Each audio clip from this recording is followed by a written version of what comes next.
David Muir, ABC's World News Tonight, America's most watched newscast. Now streaming same day with all the breaking news of the day on Disney Plus. Most watched, most trusted. Now on Disney Plus every night. Tonight, blinding snow, major flooding, and brutal cold as millions head home from the holidays. The lake effect snow machine cranking in the Northeast tonight. Some areas buried under several feet, with more on the way. When to expect relief from the bone-chilling cold. And the images coming in from the west. Significant flooding, with a parade of storms taking aim. Thousands of flights delayed. Chilling new video of that deadly inferno at a ski resort in the Swiss Alps. The New Year's celebration turning to horror. At least 40 people killed. What investigators now believe may have ignited the flames. And the agonizing wait for families still searching for loved ones. Also developing the potential New Year's Eve terror plot thwarted. The FBI saying the would-be attacker planned a mass stabbing and was inspired by ISIS. What we are learning about the teenage suspect. The dramatic new video coming in, buildings shaking after a powerful earthquake rocked southern Mexico, interrupting the first press briefing of the year for Mexico's president. Also breaking, word just coming in of a helicopter crash in Arizona with several people on board. A heart-stopping moment caught on camera. A parachutist survives a terrifying fall after getting caught in a net at a Texas bowl game. Thousands of football fans stunned. Tonight, President Trump's new warning to Iran as protests spread and turn deadly. The president says the U.S. is locked and loaded. And the viral video circulating online, a lone protester boldly defying armed police. New details tonight after an Ohio dentist and his wife were found shot to death. The new plea from police as the victim's family speaks out. President Trump defending his health tonight after a revealing interview. What we've learned about a recent medical exam and what he says about those bruises on his hand. And America Strong tonight. Acts of kindness bringing smiles and joy as we close out the holidays. From ABC News World Headquarters in New York, this is World News Tonight with David Muir. Good evening. I'm Mary Bruce in for David. We're following breaking news of those bone-chilling temperatures blasting the Northeast corridor. The bitter cold making it feel like single digits in some areas in the first weekend of the new year. Right now, lake effect snow continues to hammer parts of western New York. The snow piling up, creating treacherous conditions from backyards to back roads. In the west, dramatic new images of flooding inundating the Bay Area. Cars submerged in murky water. Other areas in California under threat of heavy rain and even mudslides. WABC meteorologist Brittany Bell is monitoring the conditions tonight. But first, ABC's Norwood leads us off from New York. Tonight, single-digit wind chills fueling a lake-effect snow machine that shows no signs of letting up. Outside Syracuse, vehicles stranded in an absolute whiteout in Fulton, New York. Overnight, towns south of Buffalo absolutely engulfed. That yardstick reading 27 inches of fresh powder. Multiple vehicles stranded on Interstate 196 near Grand Rapids, others struggling to stay on the road. In the west, extremely high tides from San Francisco Bay, inundating neighborhoods north of the city. This after a month's worth of rain fell on the first day of the year in San Diego. In San Bernardino County, first responders plucking this toddler and guiding several others to safety from washed out vehicles. Grab it! And back on the frigid East Coast. New body camera video showing officers on Long Island springing into action to save a boy who fell through the ice on Christmas Day. Sliding across the ice to save him, 8-year-old Tavion telling everyone today he learned his lesson. Do not walk on the ice. And Mary, even here in New York, you can see a few flurries falling tonight, but across the Northeast, temperatures will feel like the teens in single digits as we head into the weekend, from Philly to New York, all the way up to Boston. Mary? Just brutal cold. Morgan, thank you. We're tracking new storm threats and that bitter cold, so let's get right over to meteorologist Brittany Bell from our New York station. Brittany? Mary, this stubborn cold is not going anywhere this weekend. And just to put things in perspective, these temperatures across the Northeast are running well below normal for this time of the year. Check out these wake-up wind chills on Saturday. It could feel like 6 degrees in Boston and portions of Maine, 10 to 20 degrees below zero. And that lake effect snow machine continues heading into Saturday. But there is some relief right around the corner. We just have to wait until later next week. The outlook showing that spots east of the Rockies will likely have warmer than normal temperatures. Even in New York, we could get close to 50 degrees. Across the west, looking at cooler than normal temperatures. Speaking of west, they're getting more rain on already saturated ground. That storm ramping up. There is many alerts, including a wind alert, also a winter storm warning for 1 to 2 inches of rain and up to 1 to 2 feet of snow in the mountains. Mary? The wacky weather continues. Brittany, thank you.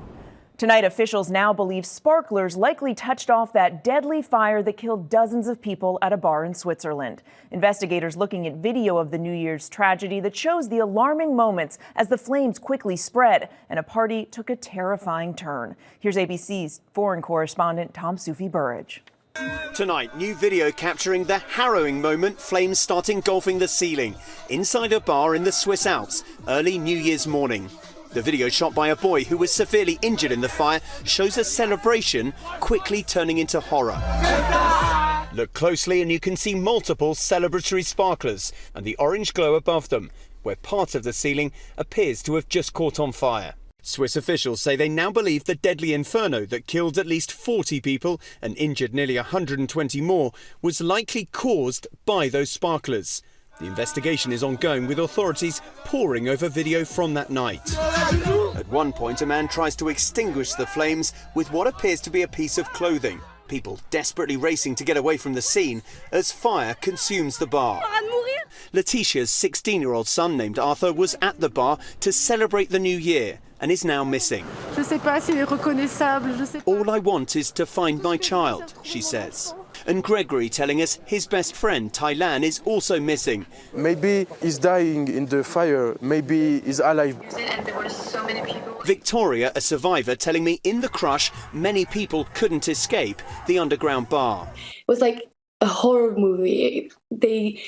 People on fire were breaking windows and falling out of windows. Late today, the owner of the bar telling Swiss media everything was done according to the standards. Authorities are now painstakingly working to identify the dead and the injured. They say many of those injured are fighting for their lives. And tonight, the memorial growing in this ski resort town. Mary, the local prosecutor says the two owners of the bar have been cooperating with the investigation, which will now look at the fire safety conditions at the venue on that fateful night. Mary? Tom Soufi-Burridge there on the scene tonight. Tom, thank you. And tonight, the FBI says it foiled a potential terror plot. Agents reportedly thwarting an ISIS-style attack on New Year's Eve. The FBI saying the suspect, a teenager they've been keeping tabs on for years. Here's ABC's senior investigative correspondent, Aaron Kotursky. The FBI says these are the chilling, handwritten plans of an 18-year-old who wanted to carry out an ISIS-inspired New Year's Eve attack in Charlotte with a goal of stabbing 20 to 21 victims. He was preparing for jihad, and innocent people were going to die. And we're very, very fortunate they did not.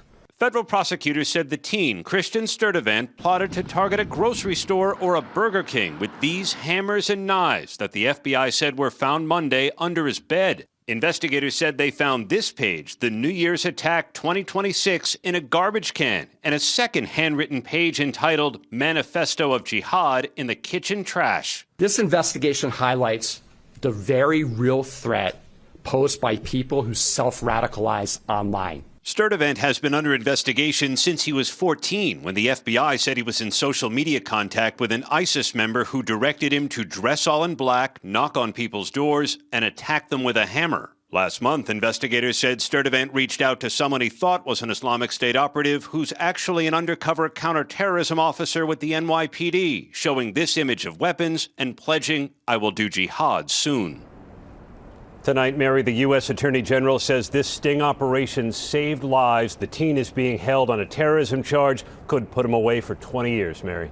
A horrifying revelation, Aaron, thank you. Now, breaking news coming in: a helicopter crash in Arizona. 4 people on board when the private chopper went down. Their conditions are not known. This happened in a remote area east of Phoenix. No word on what led up to the crash. The FAA and National Transportation Safety Board are now investigating. And now to that powerful earthquake rocking Mexico, jolting millions, including American tourists. The shaking disrupting the first press event of the year for Mexico's president, sending staffers running for cover. Here's ABC's Trevor Ault.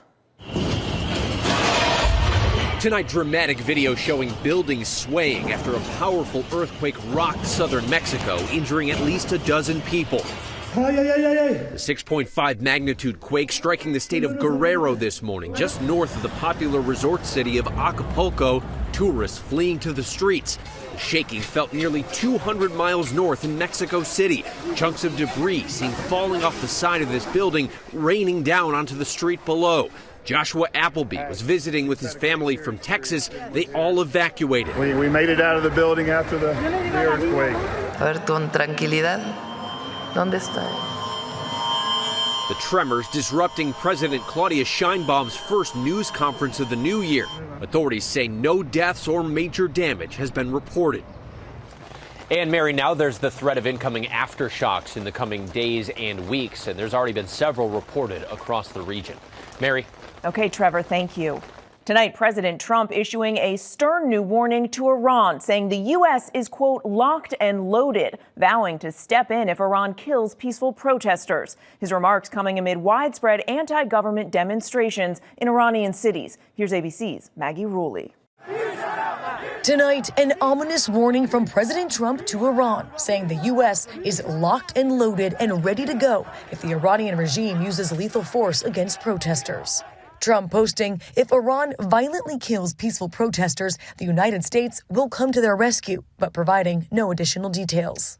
Trump's message coming just hours after reports that at least 6 people were killed in Iran as nearly a week of protests sparked by the economic crisis and currency collapse escalate. This moving image, one lone protester sitting before armed security forces, as seen circulating online. Trump has shown a willingness to confront Iran directly, the U.S. striking its nuclear facilities in June. Just days ago, Trump meeting with Israeli Prime Minister Benjamin Netanyahu at Mar-a-Lago, promising the U.S. will back Israeli strikes on Iran if Tehran continues with its nuclear weapon program.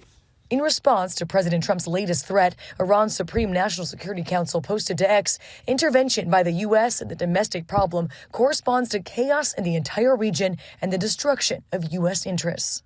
But Mary, these protests appear to be growing beyond just the economy, with university students heard shouting, "Death to the dictator."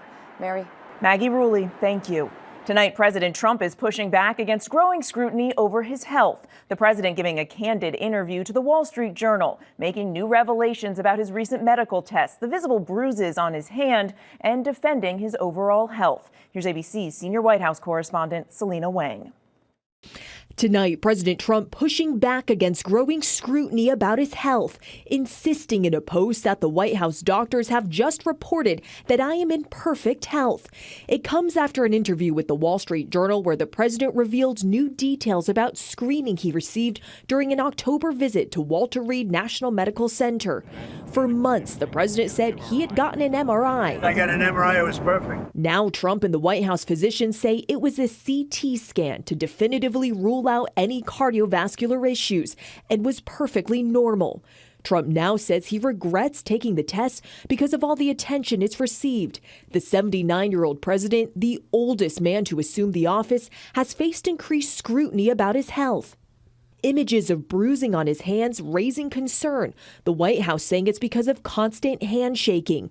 But Trump telling the Wall Street Journal he bruises easily from taking too much aspirin, ignoring his doctor's recommendation to take a lower dose. His doctor says Trump takes 325 milligrams a day, a dose he's taken for 25 years. I'm a little superstitious, Trump told the Journal. They say aspirin is good for thinning out the blood. I don't want thick blood pouring through my heart. I want nice thin blood pouring through my heart. In July, the president was diagnosed with chronic venous insufficiency, a common condition in older adults that often leads to swelling in the legs. Trump told the Journal he tried compression socks, but didn't like them. And Mary, the president is also denying that he's fallen asleep during White House events, saying the camera simply caught him blinking or resting his eyes. Mary? Thanks, Selena. A family tonight speaking out and demanding justice after a dentist and his wife were gunned down in their home in Ohio. Their 2 children found alive and uninjured. Tonight, we're hearing the desperate calls to 911 that led police to make the grisly discovery. Here's ABC's Ike Ajachi. Tonight, police in Columbus, Ohio are asking the community for any camera footage that might have captured the gunman who killed a popular dentist and his wife inside their home. We cannot get a hold of him or his family. We're now hearing more of the desperate 911 call from worried friends who went to check on Dr. Spencer Tepe when he didn't show up for work. I can hear kids inside, and I swear I think I heard one yell, but we can't get in. Their 2 young children could be heard crying inside. Later, that friend was able to see Spencer's body. There's a body. He's laying next to his bed, off of his bed, and there's blood. Once on scene, police say Spencer had suffered multiple gunshot wounds, and his wife Monique was shot in the chest. The couple were just a month away from their 5th wedding anniversary. Their family tonight saying, "We are heartbroken beyond words. Our family is committed to seeing this tragedy fully and fairly brought to justice and to honoring Spencer and Monique by protecting the future of their children they loved so deeply." Mary, authorities say there is a police camera nearby close to their home, but haven't confirmed whether it caught images of the killer who pulled the trigger with 2 small children just steps away. Mary? Still so many questions. Ike, thank you. And when we come back, the heart-stopping video. A parachutist falls at a bowl game. The crowd there shocked. Plus, a deadly mountain lion attack. The urgent search for the wildcat in Colorado after a hiker is killed. Next here tonight, a parachutist falls in front of an entire crowd at the Armed Forces Bowl. Take a look at this heart-stopping video. The parachutist there coming in for a landing at the stadium in Fort Worth. Then the parachute appears to snag, followed by a big drop. Fortunately, bowl officials told our local affiliate that he walked off on his own power. And when we come back, the urgent search for a mountain lion after a hiker is killed, and the critical NFL matchups set for tomorrow. To the Index now, and the search for a 3rd lion following a suspected deadly attack in Colorado. A hiker killed on a trail on New Year's Day. Authorities shooting 1 lion on the scene, then euthanizing a 2nd one later. It's unclear whether 1 or multiple lions were involved in the attack. One resident sharing her trail camera video saying she's seen an increase in mountain lion activity over the last few years. And to football now, and the big finale for the regular season. We will see some incredible matchups this weekend. First, the Carolina Panthers and the Tampa Bay Buccaneers battle for the NFC South and possibly the final playoff spot in the conference. And for the NFC West, it's the Seattle Seahawks versus San Francisco 49ers for the division championship. Both games tomorrow on both ESPN and ABC. Coverage starts at 4:15 p.m. Eastern. And when we come back, acts of kindness across America to start the year. And finally tonight, America Strong. What better way to head into this final holiday weekend than with acts of kindness across the country? In Newark, New Jersey, just days ago, part of the Associated Humane Society's animal shelter collapsed after a snowstorm.